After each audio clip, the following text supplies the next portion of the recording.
Oh, ayan, welcome to Canada. Oh, susundo ako kay Angus.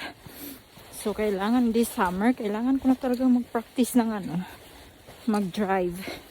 Kasi ganitong weather, ganito, tingnan mo. Maglalakad ako. Siguro mga lang, 10 minutes. 10 minutes lang nalakad ako. Oh.